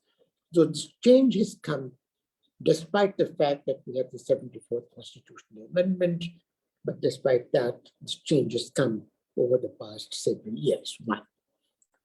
The second question, which I found very interesting by Professor Manjula, was what is the basic philosophy that really underlines local government function?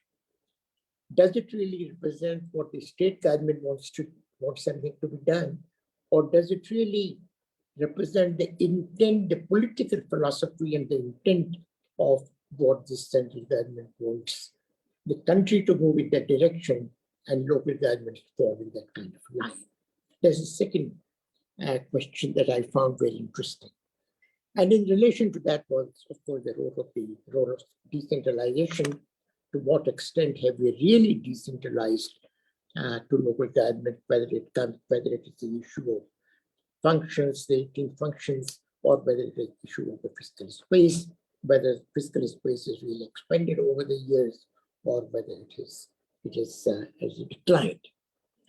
There was also this larger issue of inequalities in COVID-19 and the kind of impact that these two very major things that have happened over the past 3, 4, 5 years, rising inequalities in COVID, have impacted the local government function. So it is really these three larger issues that I found very interesting.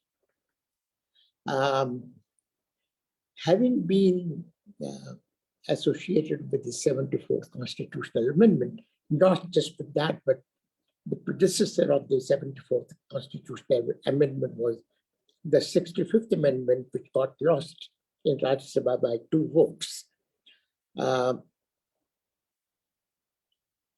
I think, first of all, we need to realize that this is more of an advisory, and barring 2 or 3 clauses with respect to the amendment, the main 2 clauses, that is the functions and the finances, are still discretionary, and state government takes decisions with respect to what functions to be devolved and what fiscal space should be given to local governments. While the other several issues, such as the elections, participation of women in the council, in the local councils, issues with respect to the metropolitan planning committees and district planning committees, they seem to be mandatory in nature.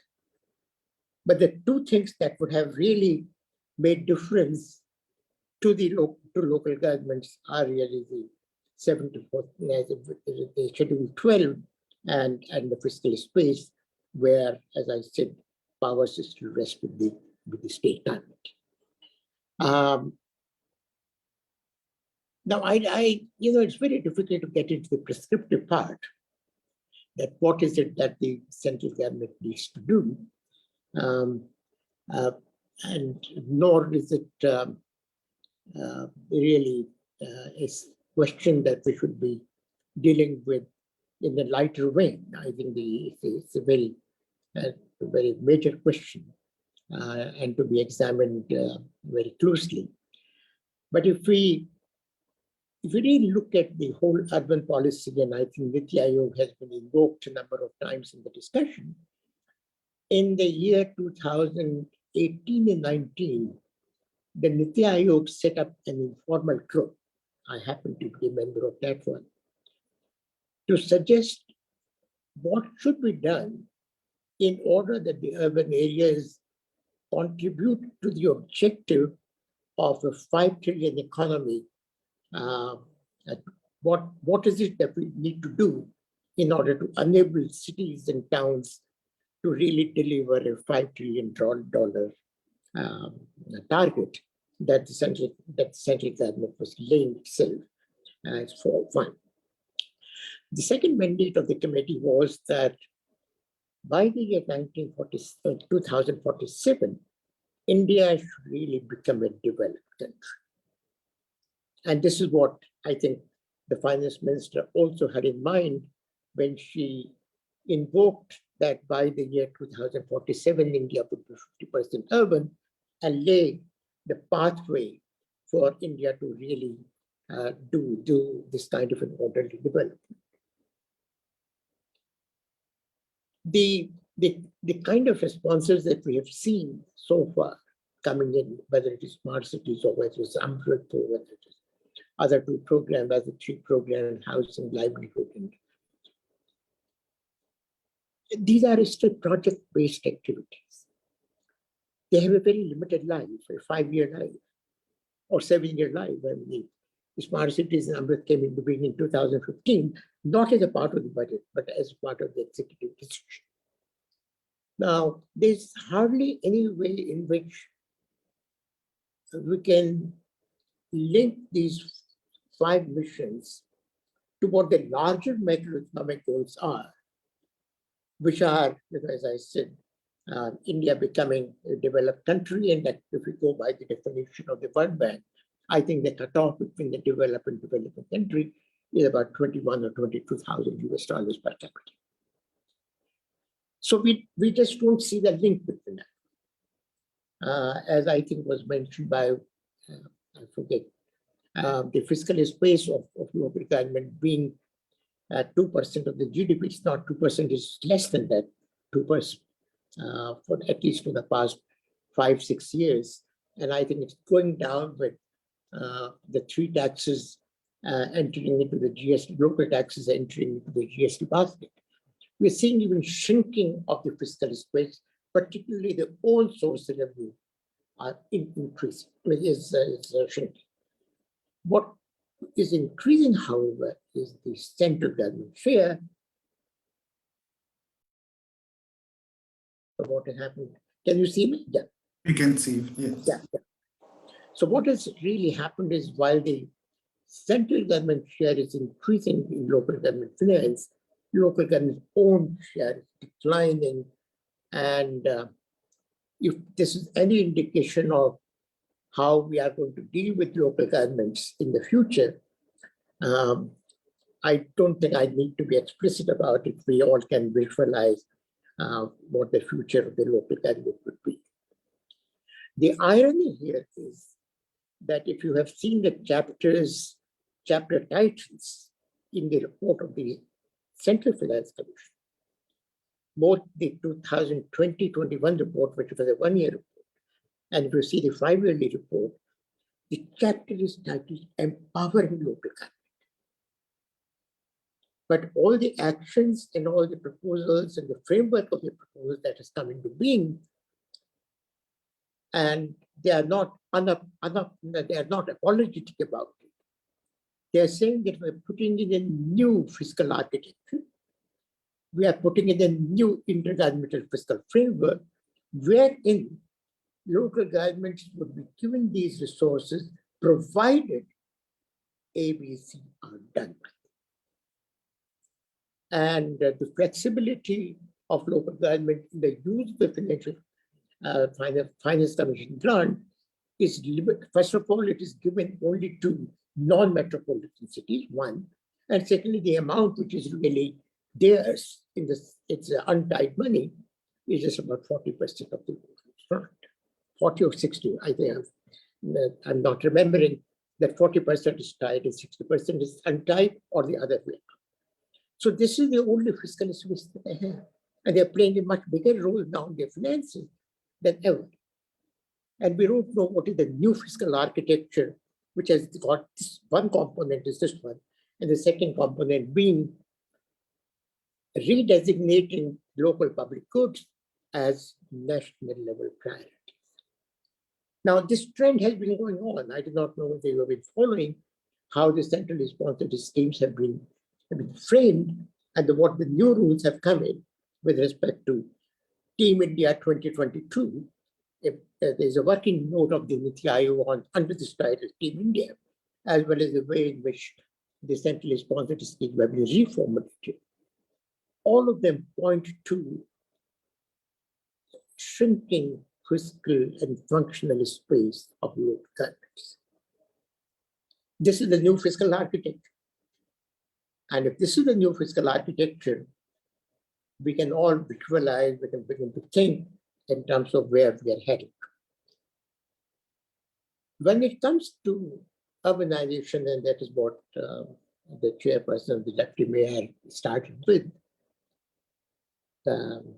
I think I should have sent a copy of the report to you, and I would just send me your email and I'll forward it to you. The State of the Cities, which is on the ISS website as well.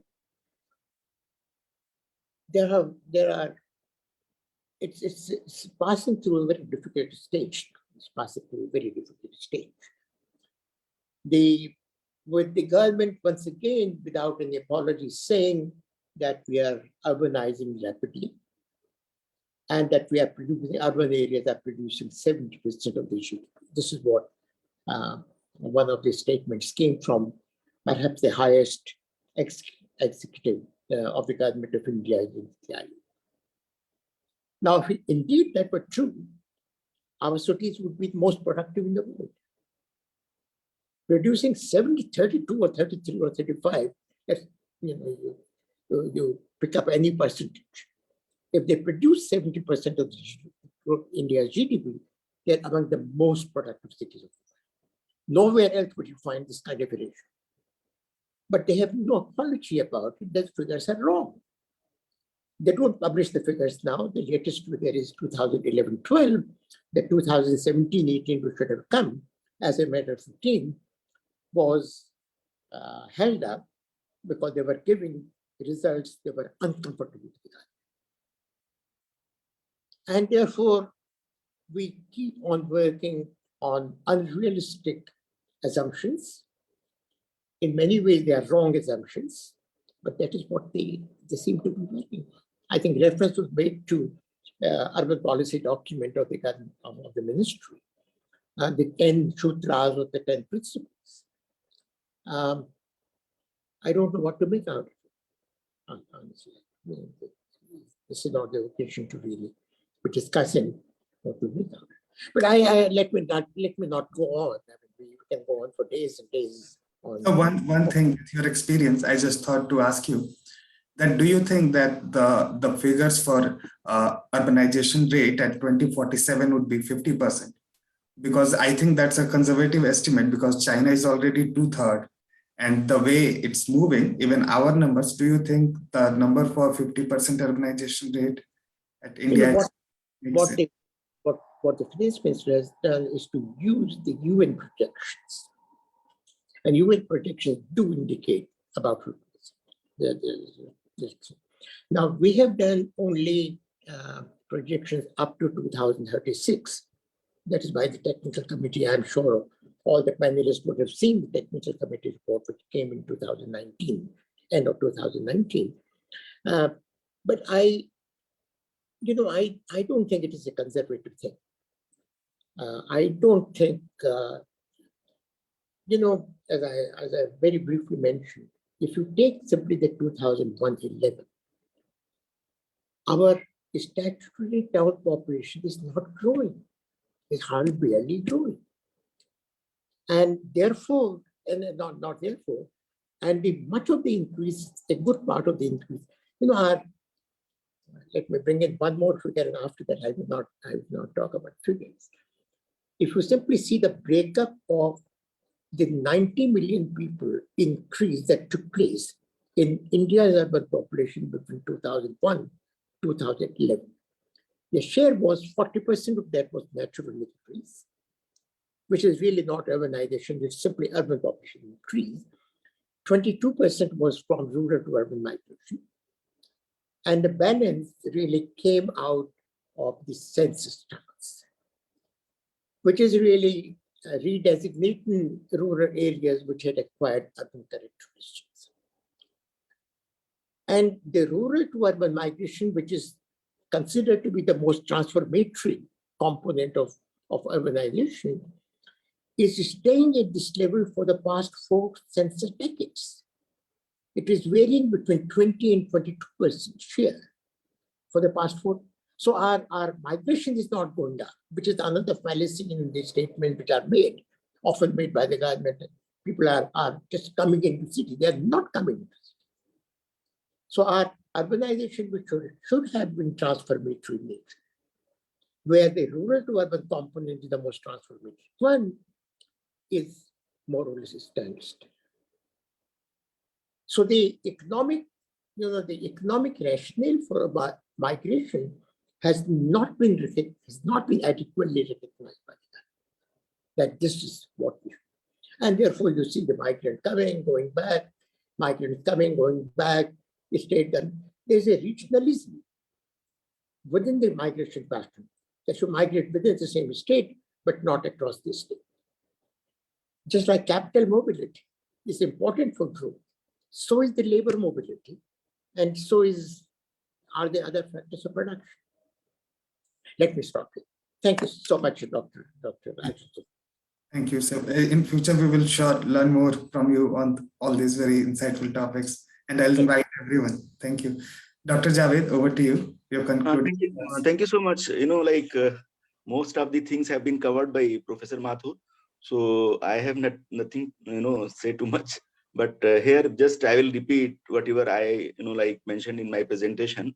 That when we talk about the local government and union budget, I think we should do some kind of advocacy that these ministries, whether MOPR or Housing and Urban Affairs, they should work like a local self-government. Even these, name of these ministries should also be, changed, and they should work together as a local self-government ministry, like including MOPR, MORDA, and other schemes like whether integrated child development service, whatever CSS are going to the grassroots level up to panchayat and up to block.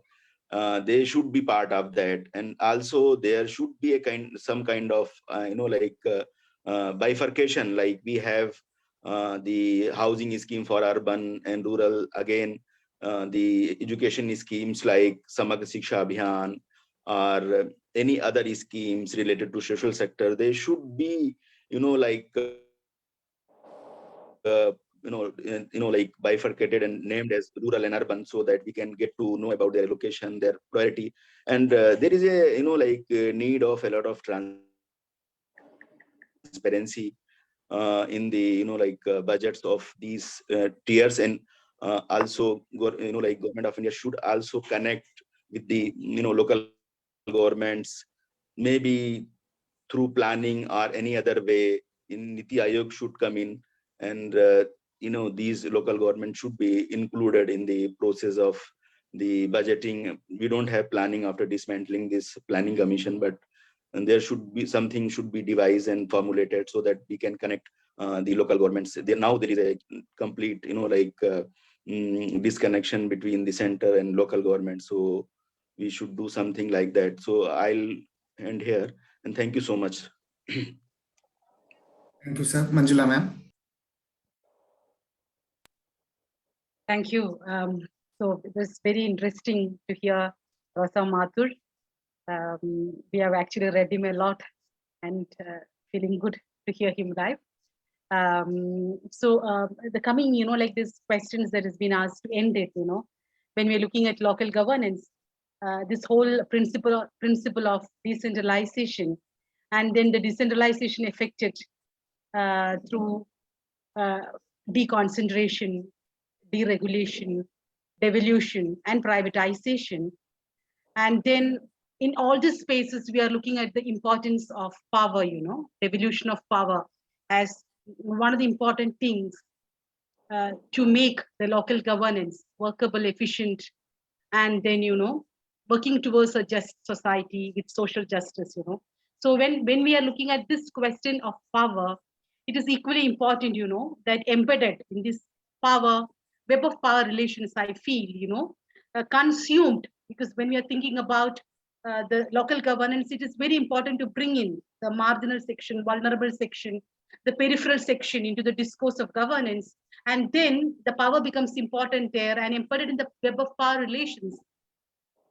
When they're consumed by the anxieties about their own marginalities and the neglect, legacies, when you're looking about their past neglect, it is quite common for the marginals to internalize these hegemonic values and pernicious norms into their cognitive, emotional, and psychic systems and social structures, So once we understand that this structures is being embedded into their psyche, the internalized hegemonic structures, and that becomes designed their desires, which is a very problematic feature of the ethos of a democratic values, So then what is there, that what happens is that situation, a problematic understanding is that the marginals, to maximize the satisfaction of the desire, collaborate actually to their own marginalization, I feel. And that is where the hegemony of power and the devolution of power that we're looking at is important when you're looking at this local governance structure.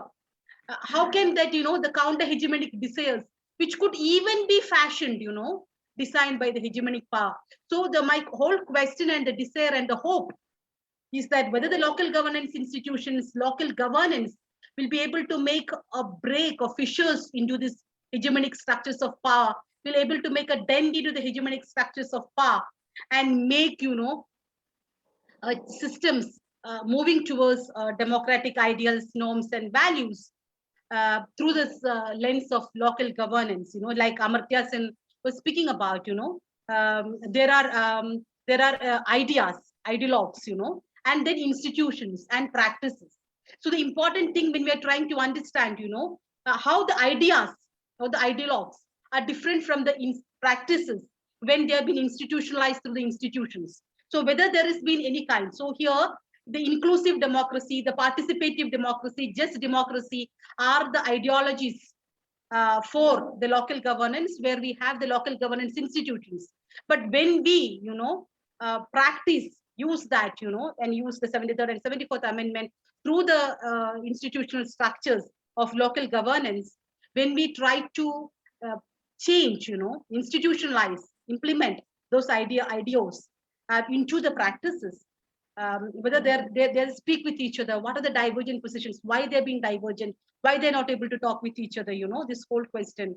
And that is what, so this whole question about the capex driven union budget 2022, I would like to see and watch whether that would reflect in this whole question about, the deepening of the democracy, widening of the democratic value through the institutions of local governance. So that is something that we would like to see and watch. I want to be optimistic, but cynical at the same time.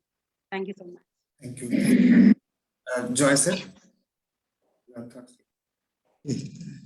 Thank you. I need to really tell 2 points. One, the issue of the State Finance Commission. We are actually talking about the Central Finance Commission and all, but the situation with regard to the State Finance Commission in many of the states is pathetic. So it's not just the center. I mean, the state level also there has to be efforts, and that way, some of these suggestions in the budget and the CFC awards have some positive elements which we need to accept. Second, the capacity part. See, I mean, that's a real challenge. And if you look at the states, barring a couple of states, no state has an institution or a center or any of that sort for developing capacities of the urban local governments. We have the SIRDs. Now they have been redefined as SIRD and Panchayati Raj, but almost all the states except a couple of states do not have anything to do with capacity development for urban local governments, whether it is for the elected representatives or for the officials or for the technical staff don't. So these are 2 things which you also need to understand and then take it forward. I mean, that's it from my side. Thank you. Thank you. Thank you so much, sir. Tikender, sir, would you like to have any parting? Yeah, thank you.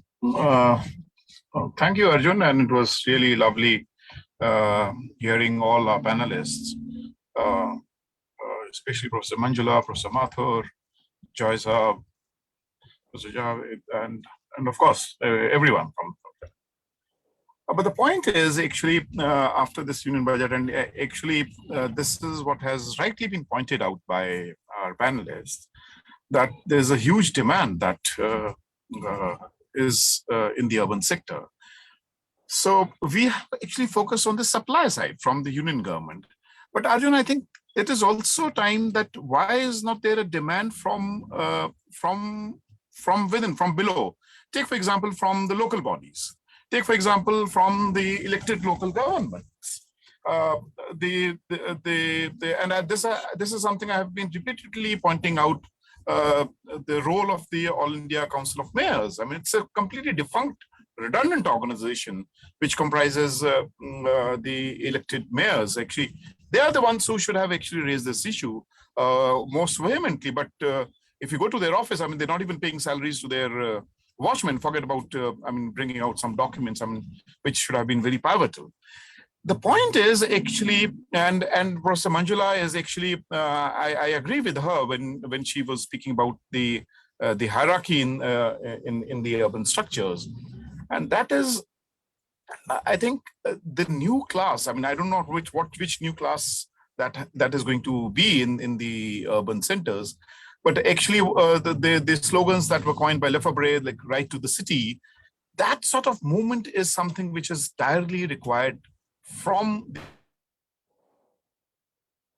the urban centers, and that movement reclaiming their right to urban planning, whether we call it right to the city or what some of the Italian sociologists and urban planners have been actually advocating since long, and that is for the working class to treat urban centers as factories, not just factory gates. So the demonstration shouldn't just be at the factory gates, but the demonstration treat the city as a factory, because it is this place where this hierarchy exists. It is this place where humongous amount of surplus is getting generated from squeezing the working people. And I do not have to list that.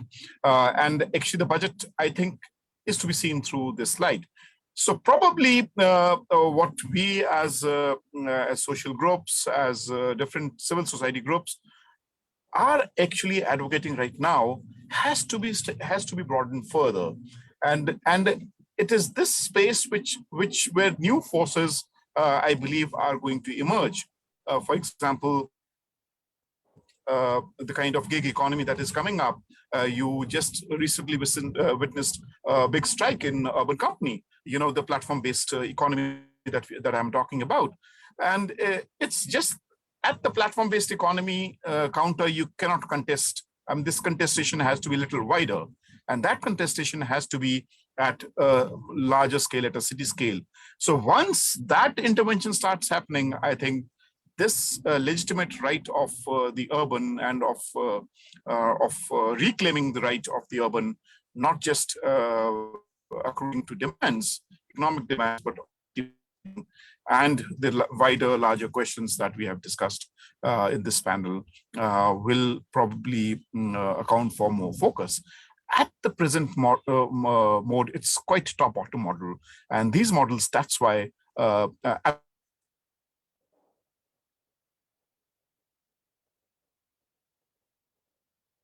we have seen was talking about, and Joyce was talking about Kerala, but Kerala is a different ball game.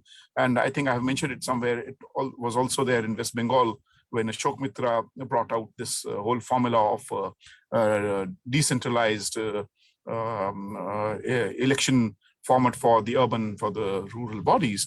But I think more than that is required, and probably this debate has to continue further. Thank you. Thank you so much, sir. So it's almost lunchtime for everyone. So to give an official vote of thanks, Mahima, why don't you go ahead? Yes, thank you. So as we come to the end of this very enriching and insightful deliberation on local governance and Union Budget 2022-23, I, Mahima Kapoor, researcher at IMPRI, would like to formally propose a vote of thanks. On behalf of the IMPRI Center for Habitat, Urban and Regional Studies, I thank our distinguished panel for taking out the time to be with us today. We are grateful to Mr. Tikender Singh Panwar for chairing the discussion and driving it with his valuable inputs and interventions. Thank you, sir. We thank our panelists, Dr. Javed Alam Khan, Professor Manjula Bharathy, Professor Om Prakash Mathur, Mr. Srinivas Alavilli, and Dr. Joy Ellerman for sharing their pertinent analysis and perspectives on Budget 2022. And of course, we are grateful to all our participants who have joined us here on Zoom or on Facebook Live, or would be watching us later on YouTube or listening to us on our podcast. We hope that you continue to tune in to our future episodes of #Local Governance, as well as our other #Web Policy Talks. We also invite you to join us for more of our upcoming discussions on the Union Budget 2022 in the coming days. Thank you again, and I wish you all a very good day. Thank you. Thank you, everyone. Thank you. Thank you.